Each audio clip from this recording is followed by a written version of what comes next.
Hello friends, कैसे हैं आप लोग। आशा करता हूं कि आप सभी बहुत अच्छे होंगे।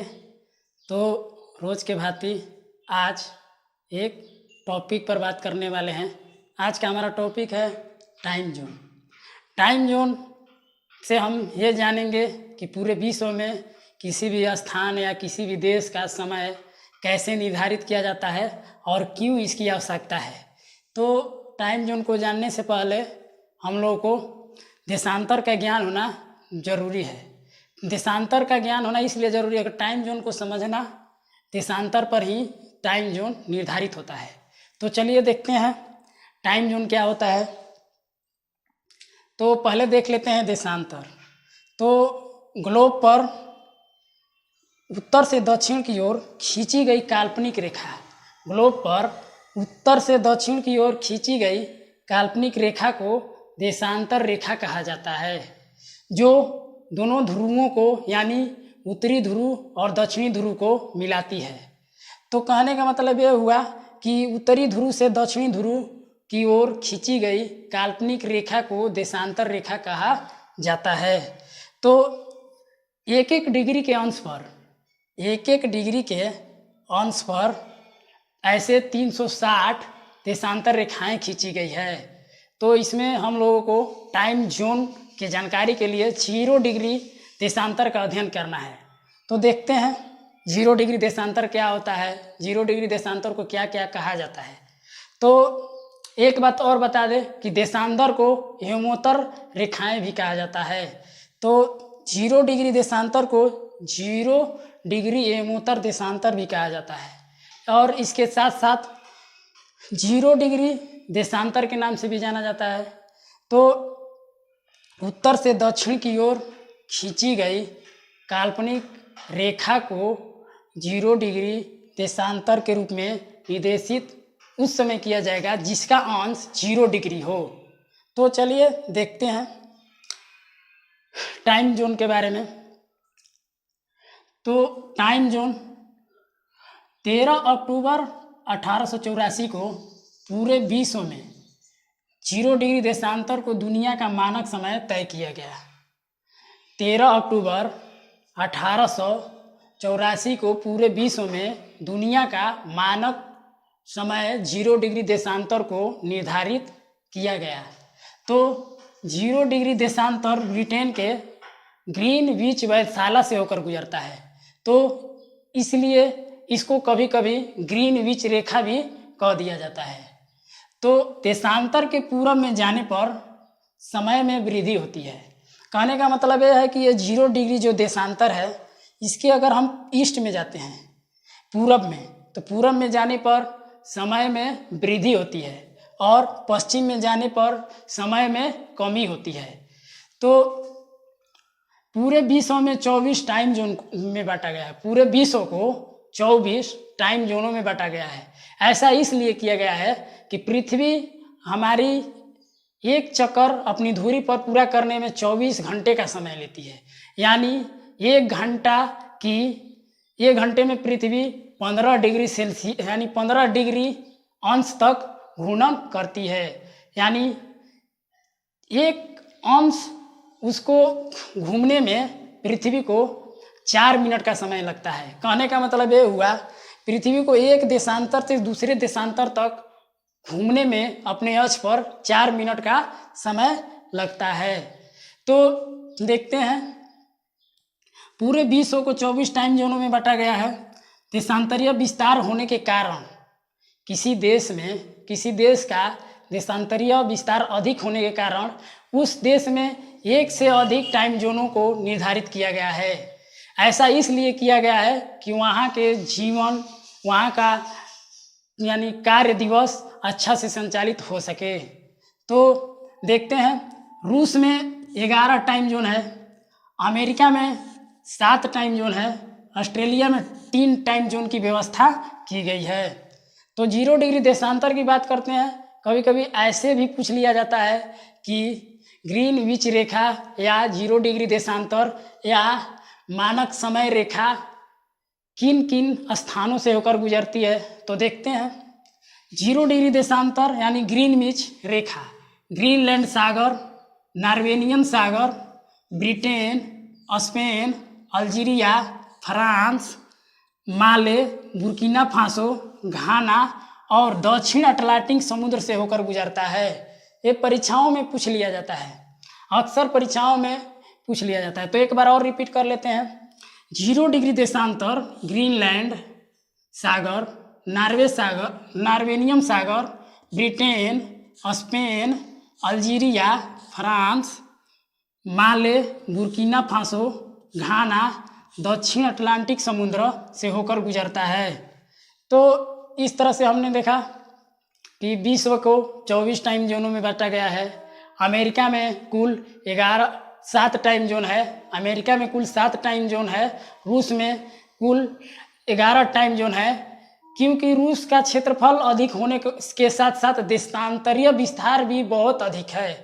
और ऑस्ट्रेलिया में 3 टाइम जोन है। भारत की बात करें तो भारत में केवल 1 टाइम जोन है, जिसका मान जो 82.5 डिग्री पर स्थित है। तो देखते हैं भारत के परिवेश में क्या है टाइम जोन भारत का, कब निर्धारित किया गया था, कितना डिग्री पर है, किन किन राज्यों से होकर गुजरता है, और भारत में 2 टाइम जोनों की मांग की आवश्यकता है, क्यों है और इससे क्या लाभ हैं। तो देखते हैं भारत में जो टाइम जोन स्थापित किया गया था 1906 ईस्वी में, 1906 ईस्वी में। तो 82.5 डिग्री पूर्वी देशांतर को स्थापित किया गया था। तो कहने का मतलब ये हुआ कि 82.5 डिग्री पूर्वी देशांतर, 0 डिग्री देशांतर के पूरब में 82.5 डिग्री देशांतर रेखा को भारत में समय जोन निर्धारित किया गया है।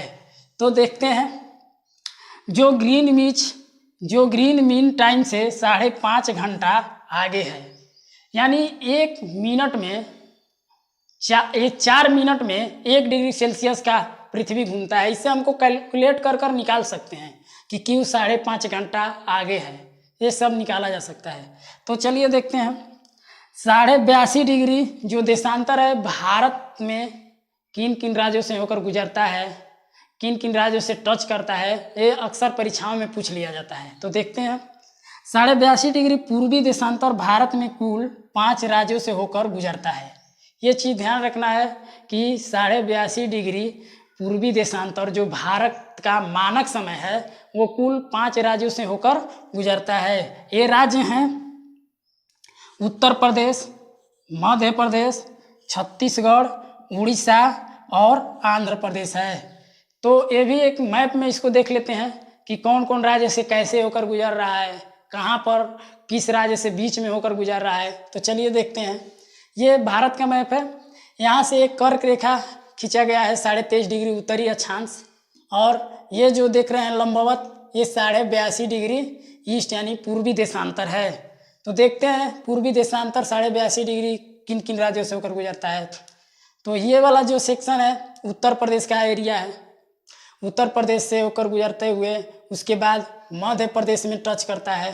मध्य प्रदेश के बाद आता है छत्तीसगढ़, छत्तीसगढ़ के बाद उड़ीसा, उड़ीसा के बाद आता है ये आंध्र प्रदेश। यानी कभी कभी क्रम से भी पूछ लिया जाता है, और ये क्रम हमको ध्यान रखना परम आवश्यक है। तो एक बार और रिपीट कर लेते हैं। उत्तर प्रदेश, उसके बाद है मध्य प्रदेश, उसके बाद है छत्तीसगढ़, उसके बाद ये उड़ीसा, उसके बाद आंध्र प्रदेश है। इन्हीं 5 राज्यों से भारत का 82.5 डिग्री पूर्वी देशांतर यानी भारत का मानक समय रेखा होकर गुजरता है। तो आगे बात करते हैं। कभी कभी ये भी पूछ लिया जाता है कि 82.5 डिग्री रेखा यानी 82.5 डिग्री पूर्वी देशांतर रेखा कर्क रेखा को किस स्थान पर काटता है। तो ये आप लोग देख पा रहे हैं कि ये जो कर्क रेखा है और ये देशांतर रेखा 82.5 डिग्री छत्तीसगढ़ का ये रीजन है। छत्तीसगढ़ के सूरतपुर जिले में एक दूसरे को काटता है। तो 82.5 डिग्री पूर्वी देशांतर रेखा कर्क रेखा को छत्तीसगढ़ के सूरतपुर जिले में एक दूसरे को काट लेता है। ठीक, ये अक्सर परीक्षाओं में पूछ लिया जाता है, सब ध्यान रखना परम आवश्यक है। तो बात करते हैं भारत में एक टाइम जोन के होने के कारण अभी भी विवादास्पद है, क्योंकि ये भारत में पूरब से पश्चिम तक 2 घंटे के समय में अंतराल पाया जाता है। कहने का मतलब ये हुआ, अगर अरुणाचल प्रदेश में सुबह के 4 बजे सूर्य दिखाई देता है, तो वहीं राजस्थान में सूर्य को निकलने में 6 बज जाते हैं।